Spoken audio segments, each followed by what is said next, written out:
tiempos inmemoriales, el ser humano se ha preguntado, ¿qué implica el conocimiento? Este enigma ha dado lugar a diversas corrientes filosóficas, cada una aportando perspectivas únicas sobre cómo interactuamos con el mundo que nos rodea. Fenómeno del conocimiento. El conocimiento humano tiene su origen en la interacción entre el sujeto, quien percibe y razona, y el objeto, aquello que es percibido. Pero, ¿cómo entendemos esta relación tan compleja? Las respuestas a esta pregunta han dado forma a la historia de la filosofía. Dogmatismo. El dogmatismo plantea que el conocimiento es posible porque existe una conexión directa y confiable entre el sujeto y el objeto. Aquí no hay lugar para la duda, la verdad se da por sentada. Escepticismo. El escepticismo, por el contrario, niega que exista una conexión confiable entre sujeto y objeto. Según esta postura, nunca podremos conocer el objeto en su totalidad. Subjetivismo. El subjetivismo defiende que la verdad depende únicamente del sujeto, es decir, la única realidad que existe es el que el individuo percibe. Pragmatismo. El pragmatismo, en cambio, se centra en la utilidad del conocimiento. Lo importante no es si es verdadero o falso, sino si funciona para resolver problemas prácticos. Conocimiento e intuición. El conocimiento no siempre viene de la lógica o la experiencia. A veces es nuestra intuición la que nos guía, como un sexto sentido que percibe lo esencial. Intuición empírica. La intuición empírica surge de la observación y la experiencia. Basada en datos previos, nos permite anticipar resultados sin necesidad de razonamientos complejos. Intuición intuitiva. La intuición intuitiva, en cambio, se basa en el presentimiento, la fe y el saber interno. Es una guía interna que trasciende la razón y conecta con lo más profundo del ser humano. Cada postura sobre el conocimiento refleja nuestra eterna búsqueda por entender la realidad. El conocimiento es, sin duda, una de las aventuras más profundas del ser humano. El positivismo. El positivismo es una corriente filosófica que afirma que el conocimiento válido proviene exclusivamente de la experiencia sensorial, confirmada por la lógica y la matemática. Fundado por Auguste Comte en el siglo XIX, más tarde fue desarrollado por el empirismo lógico del Círculo de Viena. Sus características principales incluyen la objetividad y verificabilidad del conocimiento científico, basado en hechos, el rechazo de la metafísica, considerándola especulativa e inverificable, un enfoque en la observación y las leyes universales. Aunque fue la base de muchas metodologías científicas modernas, tiene limitaciones. Por ejemplo, no puede abordar fenómenos complejos como los conceptos de la física cuántica. El inductivismo. El inductivismo se basa en el método inductivo. Partimos de observaciones específicas para llegar a generalizaciones universales.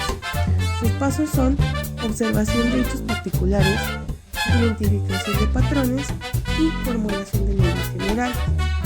Un ejemplo clásico es observar que muchos metales se expanden al calentarse y concluir que todos los metales se expanden al calentarse.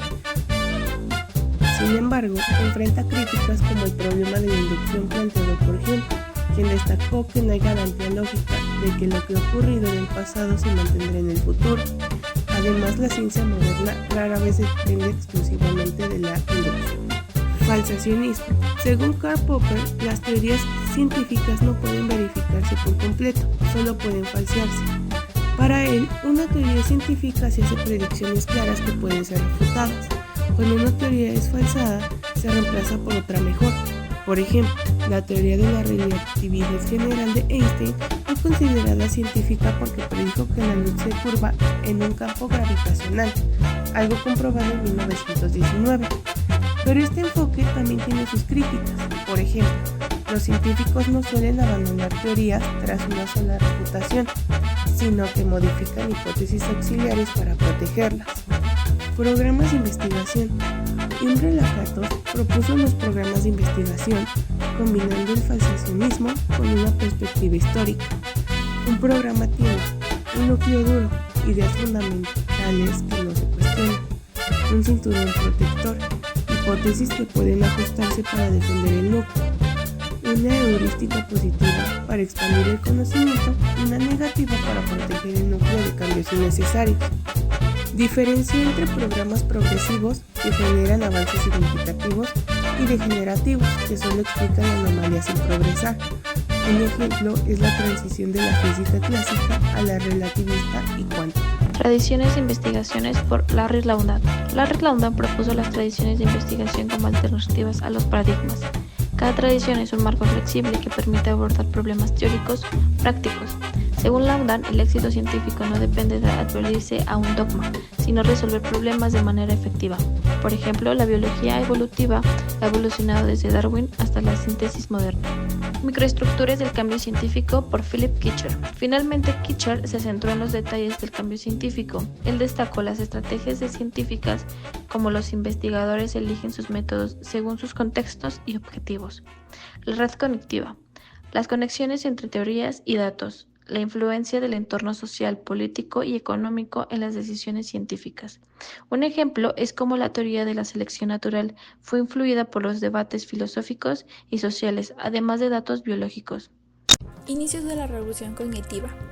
La ciencia cognitiva es definida como un empeño contemporáneo de base empírica por responder a interrogantes epistemológicos, en particular los vinculados a la naturaleza del conocimiento, sus elementos componentes, sus fuentes, evolución y difusión.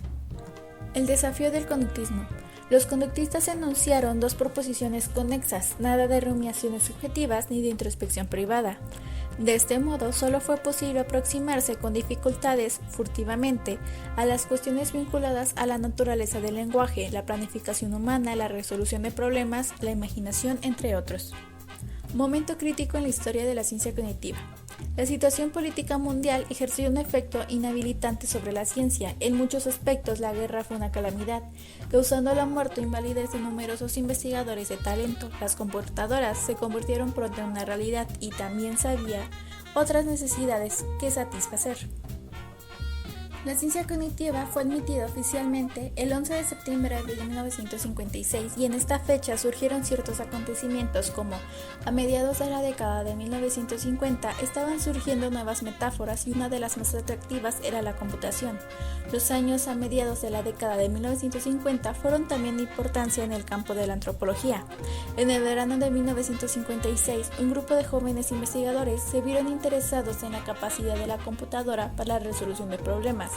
Y en las décadas de 1930 y 1940 surgió el enfoque etológico sobre el comportamiento animal desarrollado en Europa. El movimiento cobra fuerza. Instituciones oficiales y privadas proporcionaron un apoyo financiero significativo. Las figuras destacadas de esta divulgación pública de la cognición fueron Jerome Brown y George Miller, quienes en 1960 fundaron en Harvard el Centro de Estudios Cognitivos. En la década de 1960, las ideas del centro, así como la de otros institutos de investigación, fueron difundidas a través de libros y otras publicaciones. La computadora tomaba teóricamente legítimo describir a los seres humanos en función de planes, imágenes, objetivos y otras concepciones mentalistas. En otros subcampos de la ciencia cognitiva estaban apareciendo libros de texto y compilaciones de artículos. Pero hacia 1969 la cantidad de elementos que podían introducirse en la ranura de la memoria inmediata ya había sido excedida en creces. Sería imposible enumerar todas las monografías, artículos y personalidades importantes en el campo de las ciencias cognitivas sin subdividirlo. 3 líneas cardinales de investigación. Comencemos con las 3 líneas de investigación que marcaron los años 50. En 1956, George Miller publicó un ensayo icónico donde escribió que nuestra capacidad de procesar información está limitada a 7 elementos, más o menos 2. Sin embargo, podemos superar este límite agrupando datos en unidades mayores, algo llamado chunking. Al otro lado del Atlántico, Colin Cherry y Donald Broadbent investigaban cómo procesamos la información en ambientes ruidosos. Y luego, Jerome Brunner desarrolló un enfoque estratégico para entender cómo clasificamos y categorizamos conceptos. Según Brunner, resolvemos problemas aplicando estrategias globales. El programa de la psicología cognitiva. Estas ideas dieron lugar al programa de la psicología cognitiva, que abrazó los modelos computacionales para entender cómo procesamos, almacenamos y recuperamos información.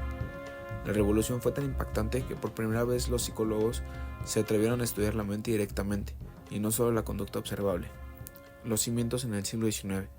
Pero este campo tiene raíces mucho más antiguas. En el siglo XIX, pioneros como Helmholtz, Fechner y Brentano sentaron las bases de la psicología científica.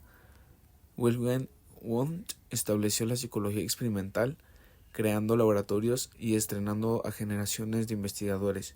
Aunque su enfoque en la introspección fue criticado, sentó las bases del rigor científico. Revolución en el siglo XX. En el siglo XX, William James y la escuela funcionalista cambiaron el enfoque hacia cómo la mente ayuda a adaptarse al entorno. Sin embargo, fue el conductismo de Watson quien dominó la psicología, excluyendo cualquier referencia a la mente. A pesar de su influencia, el conductismo fue reemplazado por la psicología de la Gestalt, que destacó la importancia de la percepción como un todo, y finalmente la revolución cognitiva retomó el estudio de la mente en los años 50. Inspiración computacional y contribuciones. La aspiración prominente de las computadoras permitió entender la mente como un sistema que procesa información. Modelos de representación mental explicaron cómo interpretamos y organizamos el mundo que nos rodea.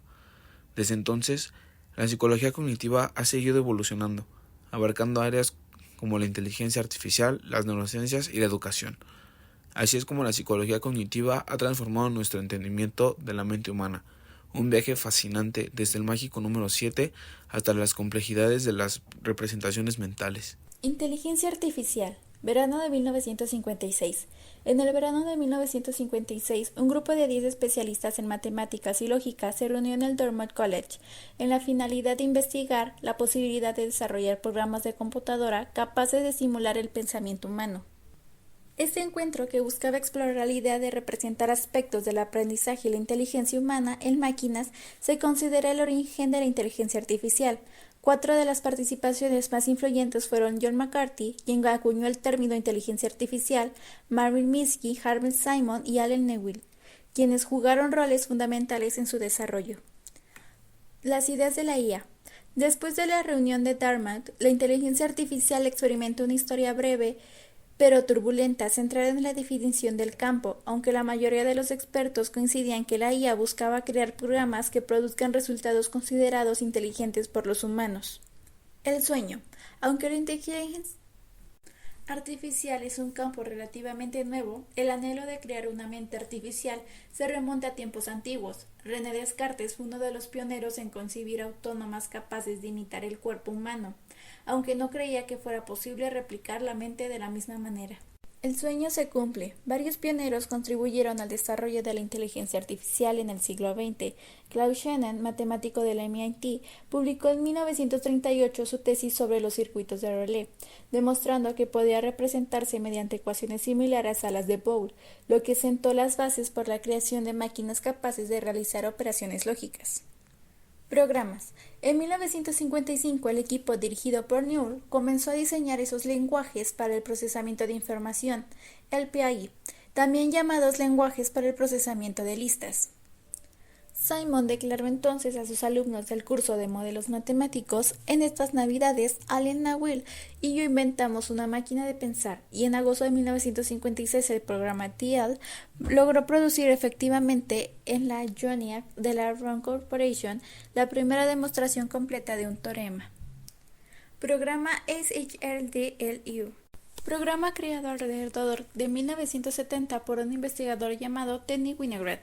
En lugar de ser un resolvedor general de problemas o un mecanismo de respuesta activo por ciertas palabras claves, pretende asemejarse a un experto en comprensión, aunque operando dentro de un dominio muy limitado. El programa poseía conocimientos lingüísticos suficientes como para ejecutar toda una compleja serie de instrucciones relativas a esos bloques.